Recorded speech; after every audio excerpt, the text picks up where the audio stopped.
indagação, não guardem para a próxima vez, não. Pergunta o Marcos, o André, algum coordenador de estudo. Eu atiro a bomba e deixo eles escolherem, né, os estilhaços. Mas tem uma pequena história, viu, que fala que, certa feita, um sacerdote muito bom para palestrar, para transmitir ensinamentos, foi convidado a ir a uma pequena... Ele se dispôs a ir a uma pequena cidade. E todos os habitantes foram informados, a igreja divulgou, e aquele dia tão esperado chegou. E qual não foi a surpresa que quando aquele sacerdote chegou, aquele homem de palavras, tão esclarecido, veio falar para as pessoas, qual não foi a surpresa que na assembleia, naqueles que estavam ali participando, só havia uma pessoa. E ele, surpreso, né, com aquilo, pensou, mas perguntou ao seu assistente, né, ao seu secretário, ao seu auxiliar, mas não foram avisadas as pessoas de que eu viria? Eles, sim, foram, foi divulgado, todos estavam sabendo, eu não sei o que aconteceu, é algo inexplicável. E ali estava apenas um homem. E ele já com aquela vontade de ir-se, né? Vou embora, vou fazer o que aqui? Estou acostumado a falar para multidões, não justificaria eu falar apenas para um homem.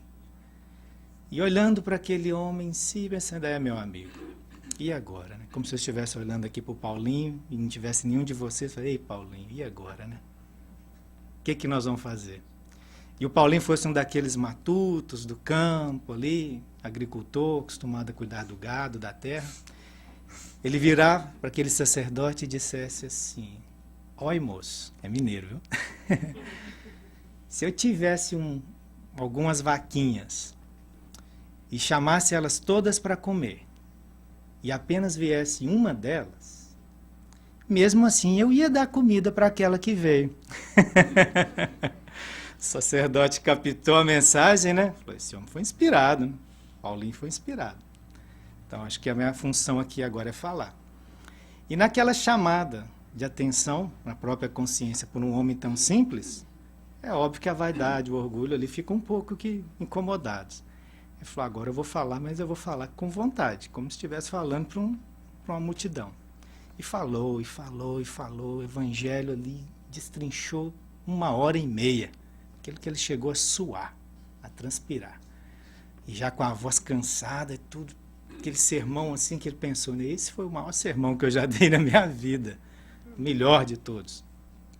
Terminou, aí vira para aquele homem, para aquele matutinho, e pergunta, e aí, meu irmão, o que você tem a dizer? Aí o matutinho, né, vira para ele e fala, ó, seu sacerdote, falar uma coisa com o senhor, se eu tivesse umas vaquinhas, eu chamasse elas para comer, e apenas viesse uma delas, mesmo assim eu ia dar ela de comer. Mas nem por isso eu ia dar toda a comida. É óbvio que o ensinamento outra vez foi recebido. E com muita lucidez que ele falou. Porque por mais que ele quisesse, a grandiosidade daqueles ensinamentos, a quantidade de coisa, aquela mente não poderia absorver tudo de uma vez.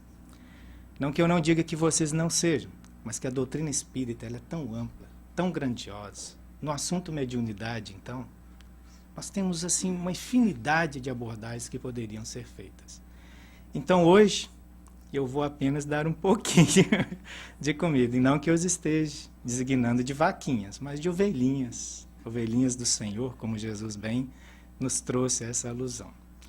Mas ao trazermos o tema mediunidade, nós podemos pensar logo em relação à comunicação, à inter-relação, a esse intercâmbio entre o mundo espiritual, onde estão os seres ditos espirituais, os espíritos, e nós, aqui, no plano material, na Terra, os ditos encarnados, que também nada mais somos que espíritos na posse temporária de um corpo físico, por necessidades evolutivas. E esse intercâmbio, essa necessidade de comunicação sempre se fez presente. E os espíritos sempre estão, de acordo com o nível evolutivo, a função a que se propõe a estar aqui na Terra, em torno de nós. presentes e participando do nosso dia a dia. E Kardec, questionando aos espíritos justamente sobre esse assunto, ele faz a seguinte indagação, na questão 459. Os espíritos influem sobre nossos pensamentos e ações? A presença deles entre nós pode afetar a maneira como nós pensamos ou o nosso agir? E Kardec, claro que assessorado pela misericórdia divina e pelos benfeitores, traz a resposta. A esse respeito, sua influência é maior do que podeis imaginar. Muitas vezes são eles até que vos dirigem. Que é alguém que é imperceptível à maioria de nós pelos olhos físicos da matéria, chega a ser difícil de fazer essa análise.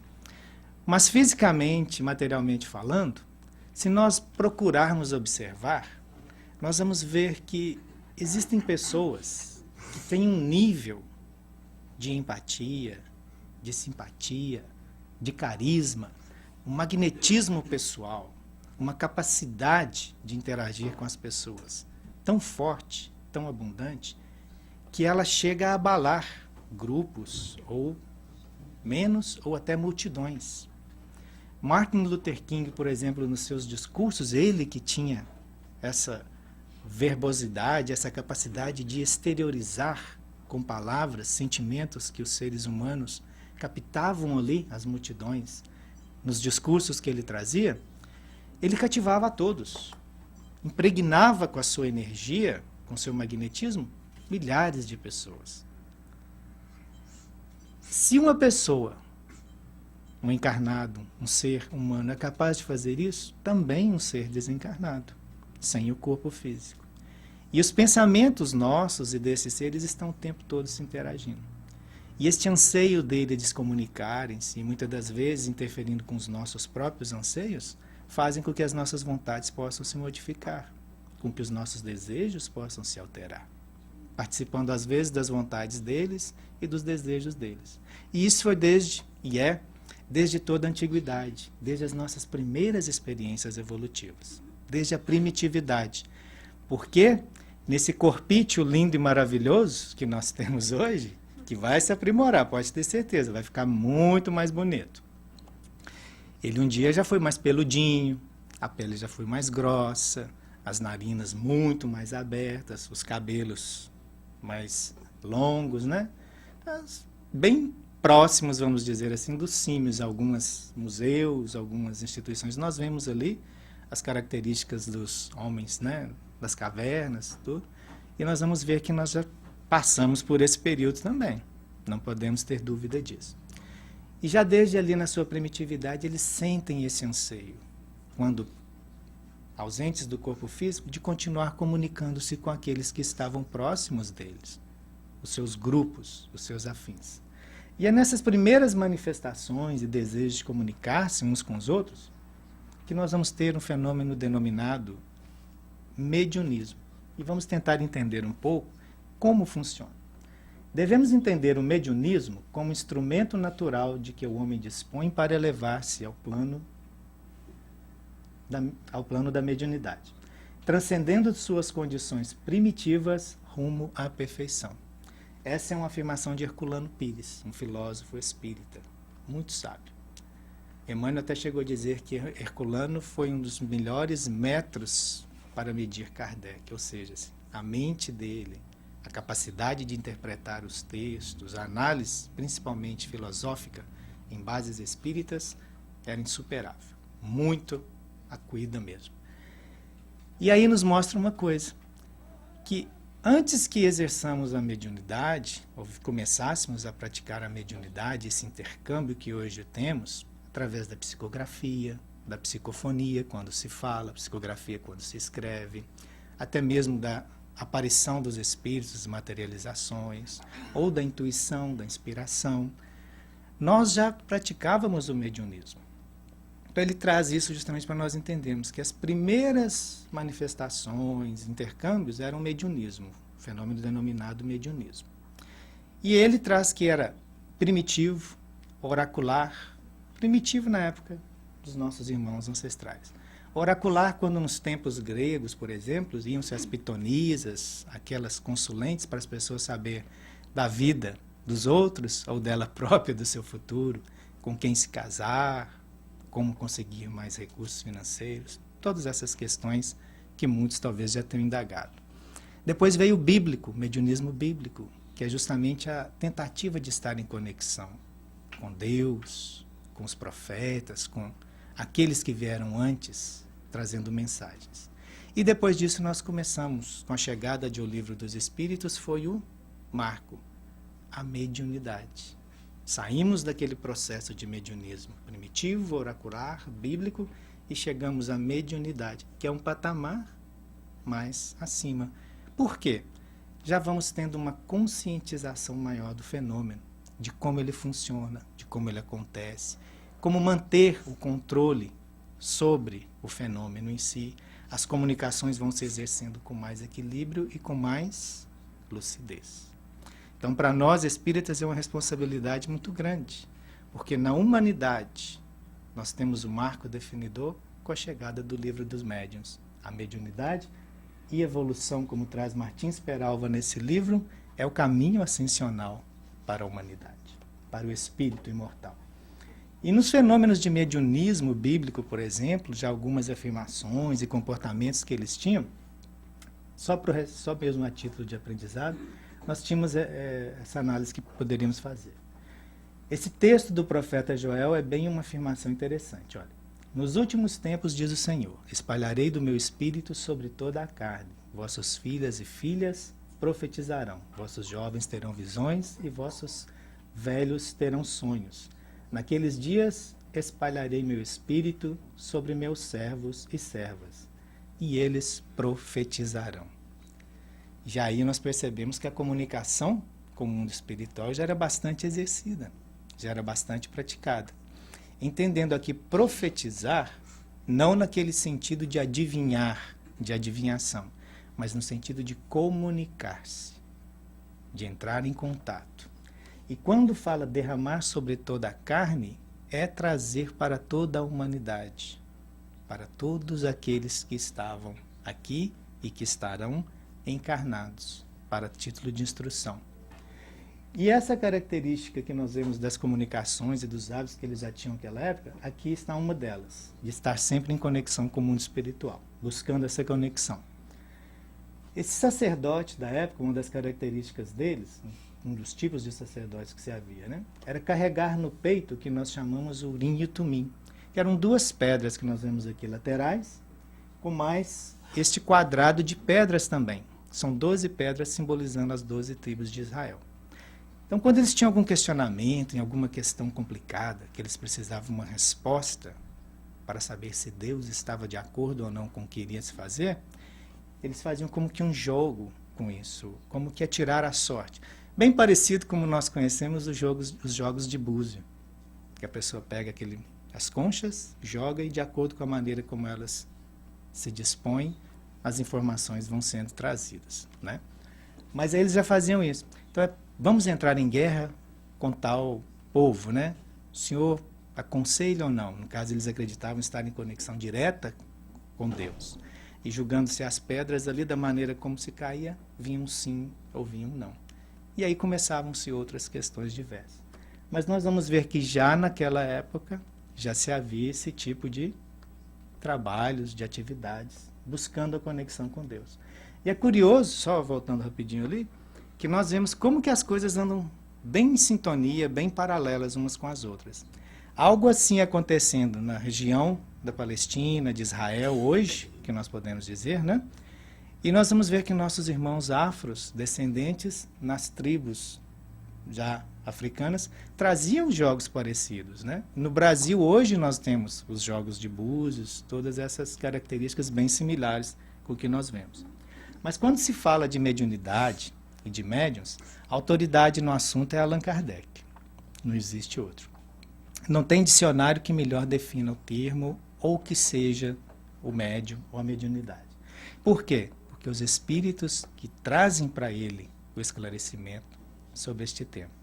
Então, quando no item 159, Kardec questionou os espíritos, né, que pudesse dar uma explanação sobre a mediunidade, os médiuns, eles vêm trazendo para nós o seguinte, eles vão surpreender a princípio, hein?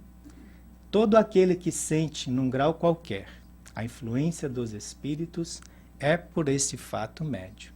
Vocês sabiam que eram médios? Todos vocês? Essa faculdade é inerente, ou seja, ela é característica, ela participa ao homem. Não constitui, portanto, um privilégio exclusivo. Porque a gente imagina muitos dos médios, às vezes, como seres à parte, né, na sociedade, na criação, até como seres angélicos quase, que o médium é um ser sem imperfeição. E é muito diferente disso. Por isso mesmo, raras são as pessoas que dela não possuem alguns rudimentos. Pode, pois, dizer-se que todos são mais ou menos médios. Essa questão eu fui devagar nela, ontem fizemos essa palestra também, e vamos sempre, porque é onde a maioria das pessoas se pegam às vezes, principalmente quando começa a participar em um centro espírita. E quem já não fez ou faz, é natural esse questionamento. Chega para alguém na casa espírita e pergunta, eu sou médium, eu acho que eu tenho mediunidade, eu acho que eu preciso desenvolver. Ou então aqueles que estão um pouco mais assustados, eu queria tanto fechar a minha mediunidade, queria tanto travar ela, as 7 chaves, nunca mais perceber nada. É uma questão, às vezes, chega a ser um pouco até complexa de se entender, porque uns tanto querem e não tem nada, não sente nada, nem um arrepio. Pode passar uma multidão de entidades espirituais próximas dela que ela não sente nenhum um arrepio de um fio de cabelo. E já outros que, por mínimo que seja a aproximação ou a impressão que recebam, a pessoa se agita toda. Então são esses diferenciais, ou seja, como ele bem colocou, ela se apresenta em graus diferenciados. Mas essa seria uma leitura daqueles que querem uma resposta simplista e que se condicione ao desejo íntimo de todos nós que gostaríamos sempre de estar com a mediunidade aflorada, comunicando-se com os espíritos, poder vir aqui à frente e psicografar mensagens diversas de familiares e tudo. Mas esquecendo que existe um bastidor por trás de todo esse trabalho, de toda essa atividade que é tão linda quando feita seriamente. Existe a responsabilidade, compromisso moral, dedicação, renúncia. Esse aspecto, muitas das vezes, nós viramos a página. E às vezes a leitura dessas questões vem assim. Todos são médios. Aí nós já, no meio espírita, muita gente fala, todo mundo é médio. Não tem esse negócio que ninguém é médio, não. Eu sei que eu sou também. Mas esquece de ler o resto da questão. Porque depois vem todavia. Aí quando vem todavia, todo mundo já para e fala, lá vem coisa. Tem um amigo meu que falava assim, Adriano, tem uma coisa que eu detesto escutar. Quando nós estávamos na escola, você se lembra dos pronomes demonstrativos, aquelas outros diversos tipos de pronomes, que é para nos situar, né? Os possessivos, mas os demonstrativos, esse, aquela, aquilo, né? E os possessivos, meu, seu, minha, toda aquela coisa. E ele fala assim, tem um pronome que eu detesto, ele chama-se um pronome atrapalhativo. Eu falei, qual pronome que é esse? Ele falou, é o si. Tudo aquilo que se coloca si, você está conversando com alguém, atrapalha a conversa. Se você vai buscar um trabalho e pede um aumento, né? Está no seu trabalho, pede um aumento para o chefe. O chefe fala, sim, te dou o aumento. Se você trabalhar mais, produzir mais, a companhia der mais lucro. Fala, então, para e pensa, e você vai perceber que todas as vezes que o si vem, atrapalha a vida da gente em algum ponto. Não é bem aquilo que a gente gostaria. Então, quando vem o todavia, depois daquela resposta, todos são médios na generalidade, todos temos percepções, o ser humano tem esse potencial. Todavia, no entanto, contudo, porém, pare e pense, né? Usualmente, assim, só se qualificam aqueles que a faculdade mediúnica se mostra bem caracterizada e se traduz por efeitos patentes de certa intensidade. O que então depende de uma organização mais ou menos sensitiva. Ou seja, médium verdadeiramente, nós iremos classificar aqueles que têm um nível de percepção mais aguçado. É como se fosse um telefone para captar sinais. Todo telefone está capacitado a captar sinais. Mas existem telefones que vão captar em todos os lugares. Aparelhos que são mais bem projetados, que são mais bem elaborados para isso. Você vai para os basements, você vai em diversos lugares, ele vai ter sempre sinal. Não somente pela companhia, mas pela qualidade do aparelho em si, a maneira como ele foi confeccionado. Aquele outro que não foi tão bem confeccionado, no Brasil chama-se o Xing Ling, né? É o chinesinho lá mais barato que o pessoal compra, imitação. Ele vai captar, mas aonde a coisa estiver quase que ali debaixo da antena do telefone ou do lado da pessoa que está falando. E capta, mas não é com a mesma intensidade, não é com a mesma fidelidade. Então, médiums, todos nós somos e captamos. E trocamos essas informações entre encarnados e desencarnados e por aí vai. Mas fielmente, com potência, aqueles que captam, percebem, sentem um nível mais além, esses nós denominaremos médiuns. O fenômeno se apresenta. E a melhor maneira de se identificar o médium, experimentando ou observando. Não tem como pessoas chegarem para nós e falar, eu penso que eu tenho mediunidade, porque essa pinta que eu tenho aqui na testa, aqui, desde criança, minha mãe falou que é sinal de que alguma coisa espiritual em mim é muito forte. Não tem nada disso. Não vem com marca em lugar nenhum. Fosse assim, Chico Xavier tinha que ter uma estrela, né? Brilhando de Valdo Franco ali o tempo todo, que a mediunidade deles é excepcional, é absurda. A característica é orgânica também, nós vamos ver mais adiante, mas não tem nenhum tipo de apresentação que a gente possa identificar. O que identifica? As pessoas da casa, aqueles que participam, vão observando. Você, às vezes, tem um parente que já desencarnou, alguém te traz a informação, às vezes, numa conversa íntima ali, num canto da própria casa espírita. A pessoa pode estar conversando com você e começar a trazer coisas que você começa a identificar como de alguém que realmente te foi muito íntimo, que foi muito presente na sua vida. É de notar, além disso, que essa faculdade não se revela, como nós vimos, da mesma maneira em todos. Geralmente, os médiuns têm uma aptidão especial para os fenômenos desta ou daquela ordem. Resulta que formam tantas variedades quantas são as espécies de manifestações. É uma infinitude de fenômenos que podem manifestar-se através de um mesmo médium, de um potencial como um Chico Xavier, como Divaldo Franco, como muitos outros que há no Brasil, que houveram, quanto também pode ser uma apenas específica capacidade. Chico Xavier tinha várias capacidades mediúnicas. Ele poderia fazer vários tipos de intercâmbios, de comunicação, de diversas formas, mas a que principalmente se ficou nele gravada foi a capacidade de psicografar. Ele dedicou a sua vida à psicografia. Divaldo Franco, a fala, ele tem evidência mediúnica, trabalha, óbvio, faz a psicografia também, mas o característico do Divaldo é falar, é transmitir através da psicofonia mesmo, através das palestras, das mensagens, o ensinamento, o estímulo, o consolo. Isso nós vamos identificando nele. E tem na música, às vezes médios que nem são espíritas ou nem estão no meio espírita, óbvio que não. Não tem como trazer todo mundo para junto de nós, ainda, né? A base da doutrina espírita vai estar em todas as religiões quando todos souberem desses temas, estudarem esses temas, mas não obrigatoriamente mudar de religião, sair da onde se encontra, às vezes até sentindo-se bem ali, mas ele vai entender melhor como acontece o fenômeno, como acontece o processo. E às vezes pode trazer tantas dúvidas à mediunidade que pode nos atrapalhar a nível pessoal, no mesmo desenvolvimento da nossa própria mediunidade. E Raul Teixeira foi uma pessoa que passou por essas questões. E hoje é um grande médium, conceituado no Brasil. É credenciado mediunicamente, é avalizado pelo próprio Chico Xavier, por Divaldo Franco. Quem recebesse uma confirmação da mediunidade dessas pessoas, que dúvida a gente teria? Não, realmente ele é médium. Ele trabalha mediunicamente. Não precisaria-se muito, não é verdade? Mas antes que tudo isso fosse na vida dele, ele diz que passou muitos apertos, muitas dificuldades. Porque quando a mediunidade se expressou, se caracterizou nele mais fortemente, ele não tinha o conhecimento espírita.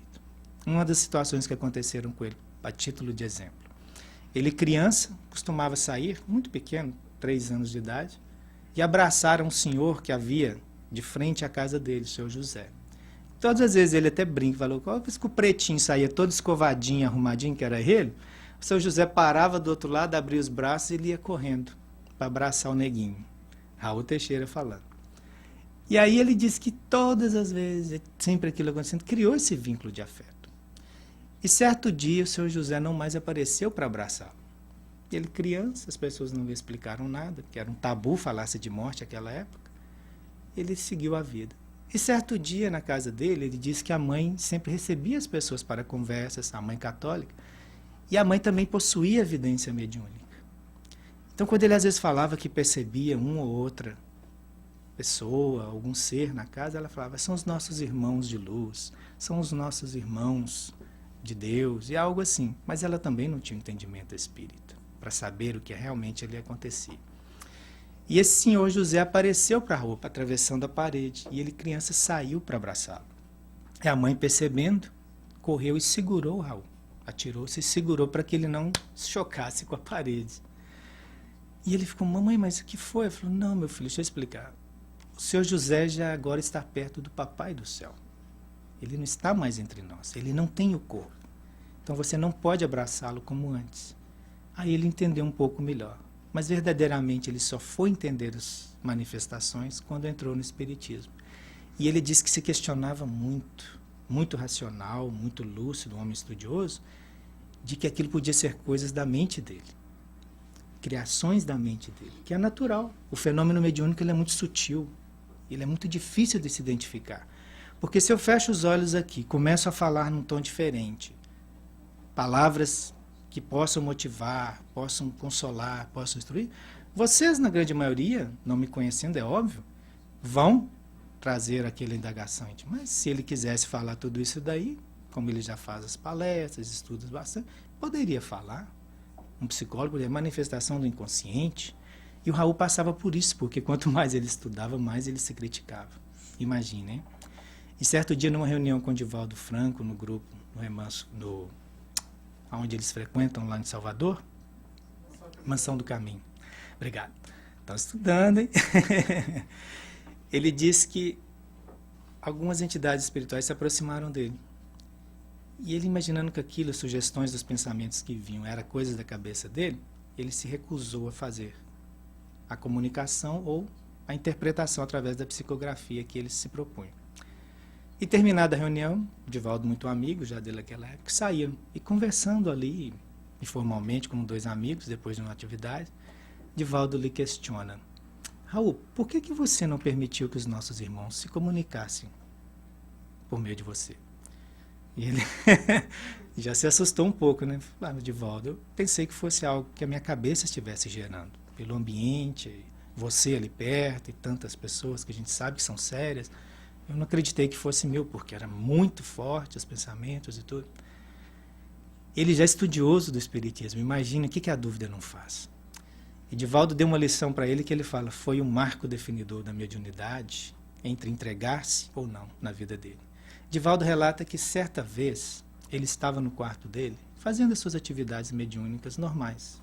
Tinha terminado a psicografia, estava transferindo através da máquina da datilografar para a folha, né, de papel. E ele colocou umas músicas para se tocar em um CD de Dolores Duran. Vocês sabem quem é Dolores Duran? Quem balançou a cabeça aqui é da época do meu avô, né? Que os avós de vocês que escutavam, né? Eu adoro Dolores Duran também, acho linda as músicas dela. E aqui vocês todos conhecem quando eu citar a música. A Noite do Meu Bem. A música que é assim, hoje eu quero a rosa mais linda que houver para enfeitar a noite do meu bem. Já lembraram? Né? Agora todo mundo balançou, todo mundo teve um avô naquela época. Então diz Divaldo que escutando aquela música, de repente se aproxima o espírito de Dolores Duran.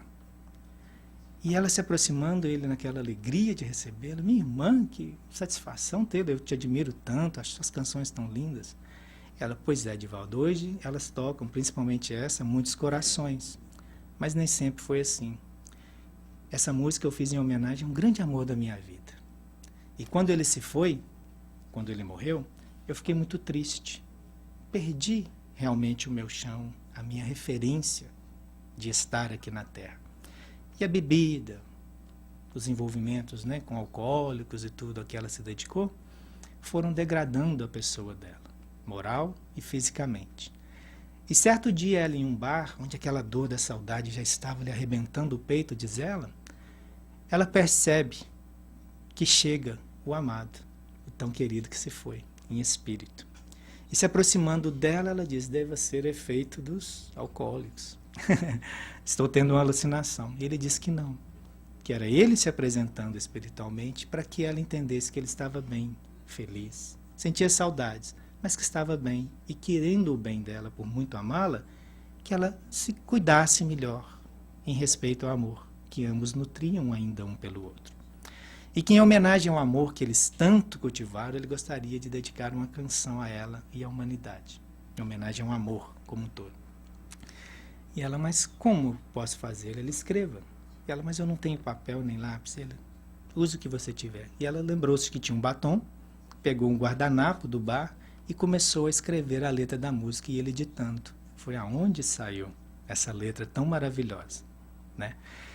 E aí então, Divaldo questiona ao Raul, né? Meu irmão, se uma pessoa embriagada em um botequim é capaz de intermediar uma mensagem tão linda, você que se dedica e trabalha tanto, se esforça no bem, quem dirá o que não poderá fazer? Ele entendeu o recado. E hoje a gente sabe que seguiu a sua vida se dedicando mais fielmente e sem duvidar, como ele diz, né? Agora eu já acredito. As comunicações se realizam de perispírito a perispírito. É uma frequência de faixas que vão se interagindo e que o nosso corpo, quando o médium recebe a comunicação, utilizando-se do seu próprio corpo físico, transfere para aqueles que estão presentes ou para uma folha de papel. Então tem-se que haver o comunicante e o médium.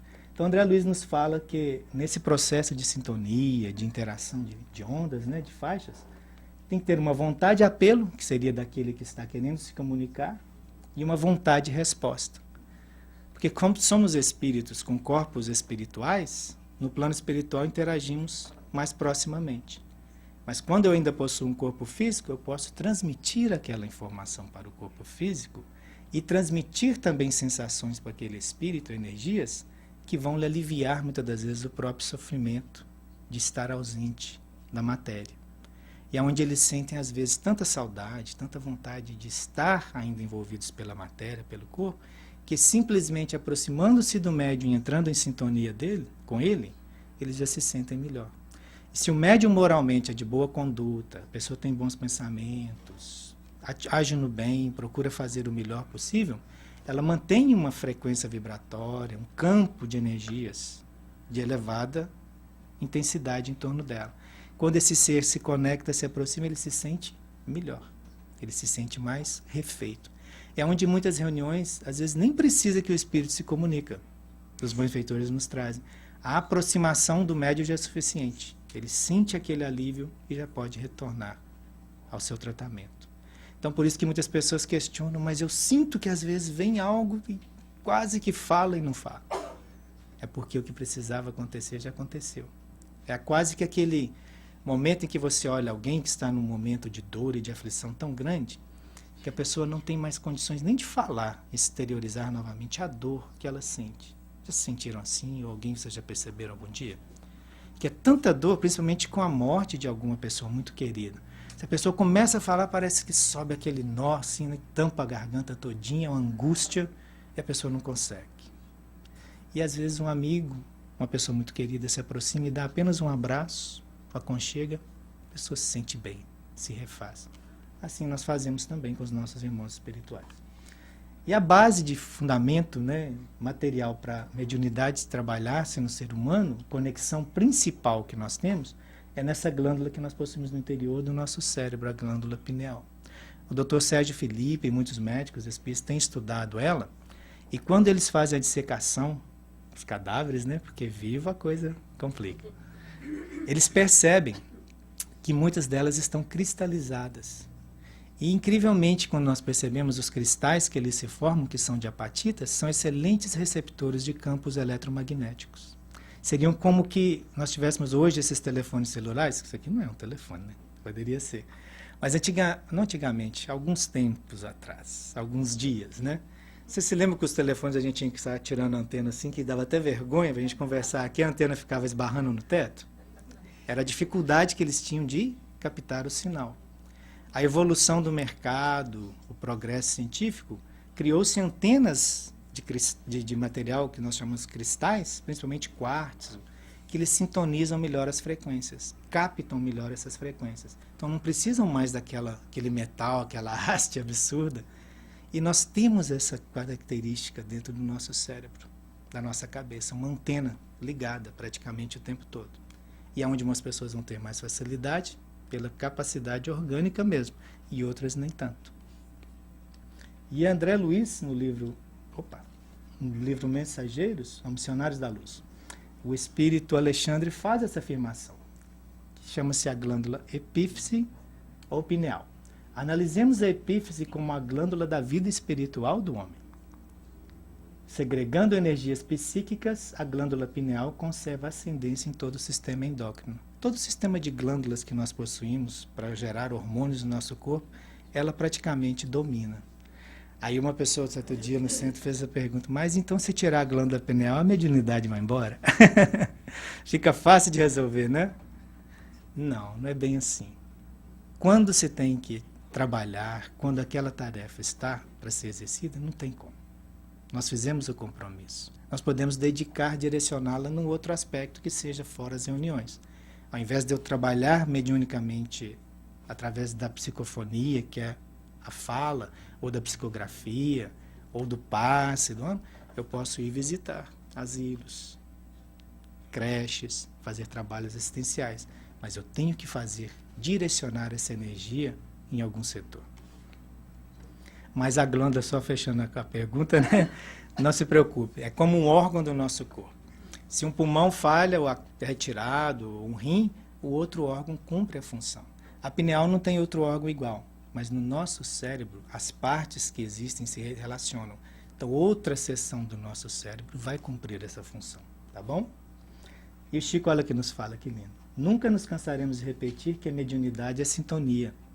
Subamos aos cimos da virtude e do conhecimento e a mediunidade na condição de serviço de sintonia, com o plano divino, se elevará conosco. E a gente vê uma leitura no início, que o Denis fez, né? Cadáveres. Eu não lembrava dessa leitura muito bem, mas quando depois ela foi se desdobrando, você se lembra da leitura?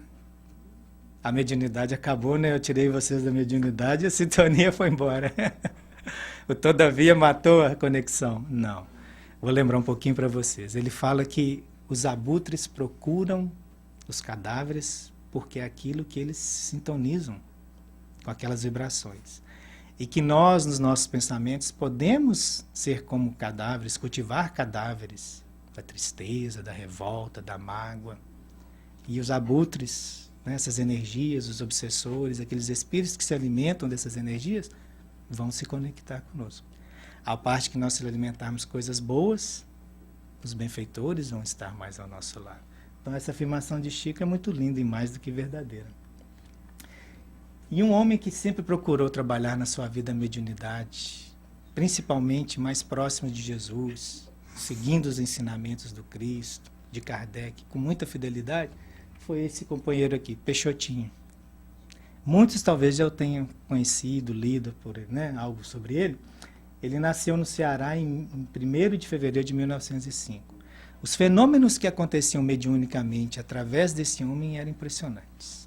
Os fenômenos que nós conhecemos como materializações, onde os espíritos se apresentam fisicamente, ali corporalmente se apresentam a uma assembleia.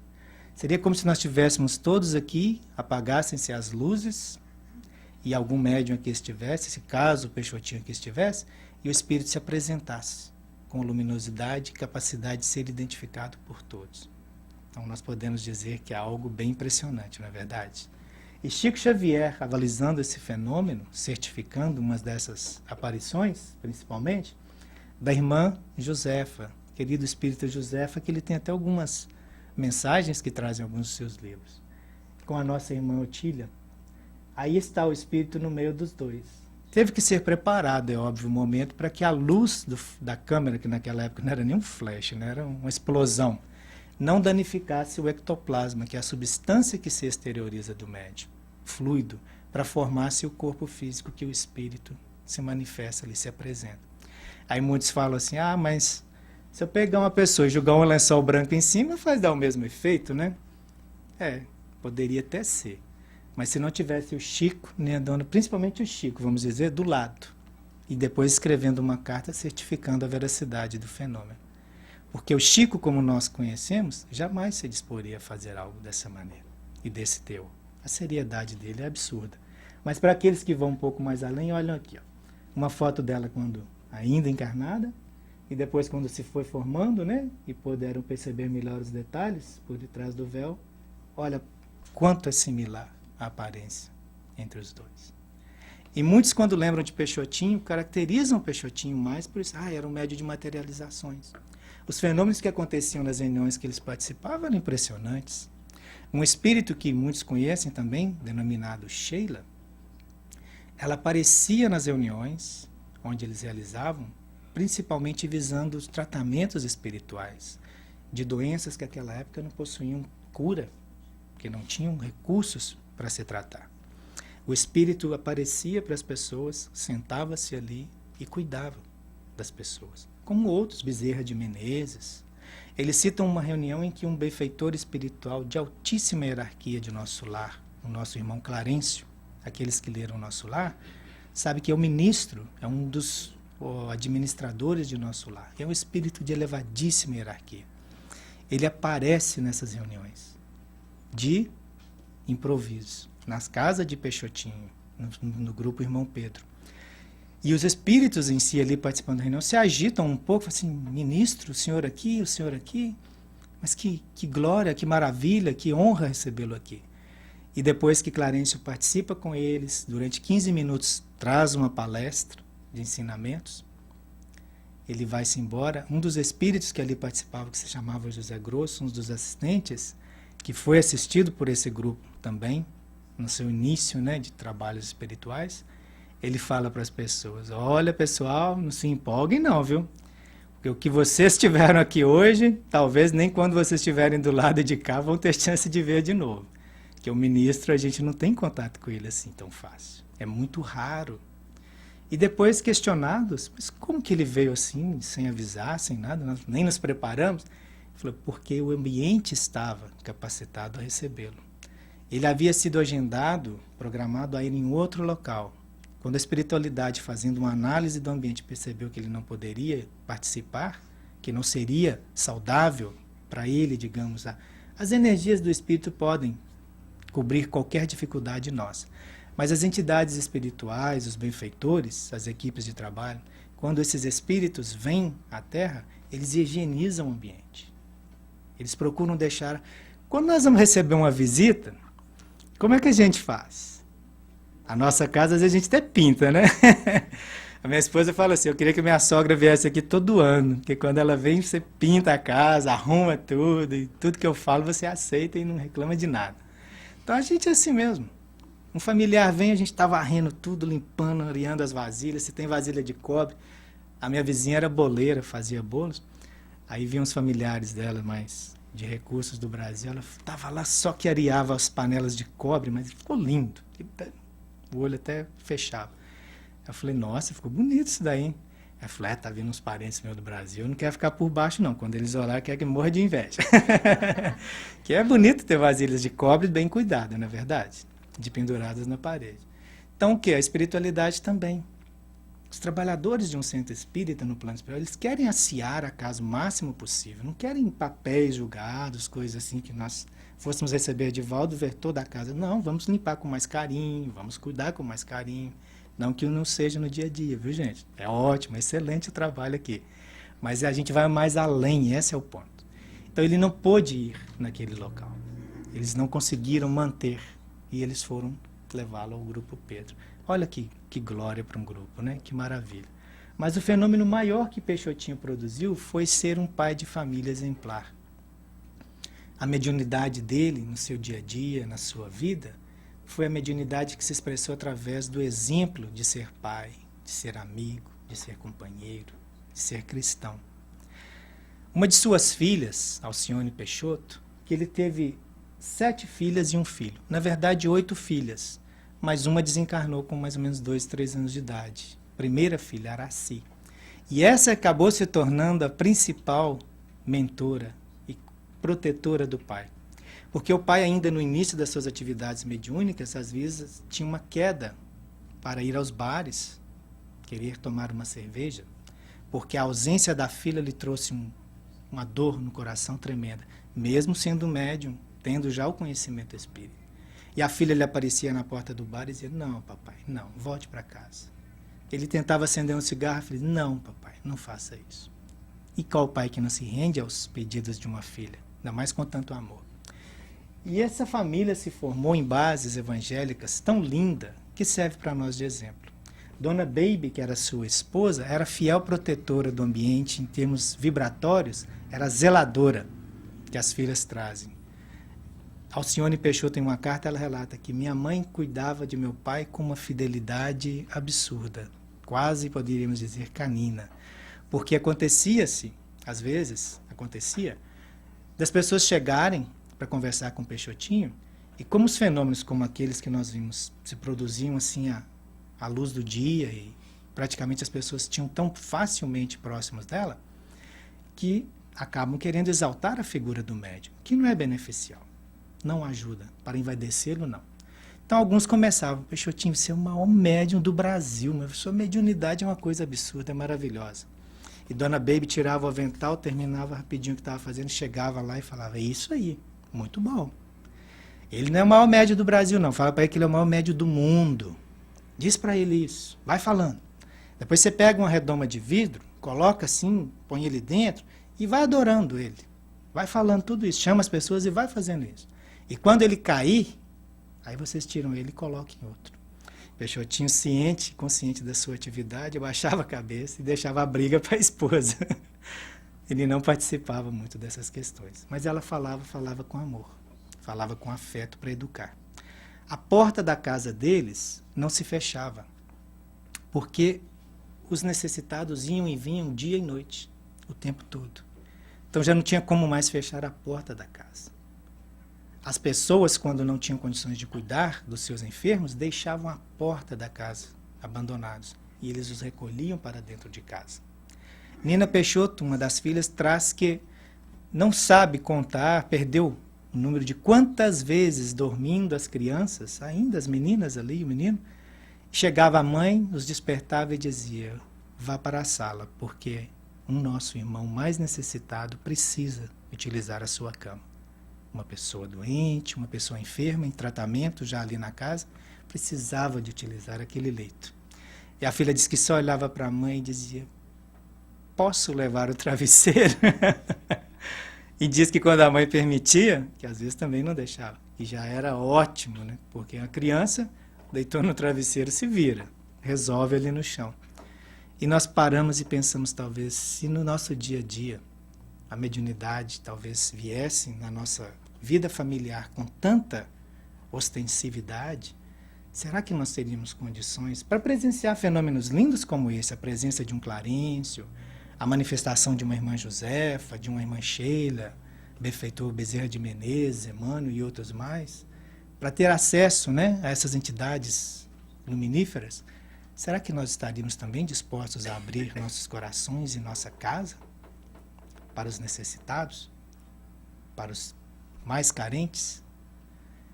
Porque quando Chico pediu, Emmanuel foi pedir ao espírito Luiz Gonzaga, não é o sanfoneiro não, viu gente?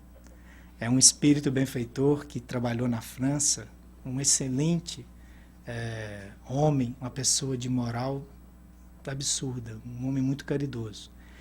E quando foi Emmanuel dirigir-se a Luiz Gonzaga para pedir essa permissão, colocar o nome dele naquela casa espírita, ele disse que concordava e que aceitaria, desde que Chico dedicasse 70% da sua atividade, do seu tempo, à assistência dos mais carentes, dos necessitados. E aonde nós vemos Chico todo o tempo indo a trabalhos assistenciais, acolhendo as pessoas gestantes, indo às favelas, aos bairros mais pobres, e não parava. Por quê? Era necessário que ele estivesse mais em conexão com a dor e o sofrimento, aliviando, do que buscando os seres angelicais para trazer mensagens para a Terra.